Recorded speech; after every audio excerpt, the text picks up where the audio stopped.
আসসালামু আলাইকুম বন্ধুরা, আপনারা বাড়ির বিল্ডিংয়ের কাজ করতে হলে এভাবে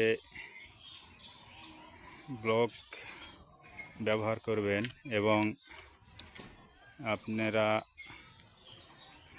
ভালোভাবে দেখে নেবেন কাজ কীরকম হয়ে গেল, দেখে কাজ করবেন এবং মিস্ত্রিকে সাজেশন দিবেন। মিস্ত্রিরা এভাবে কাজ করবে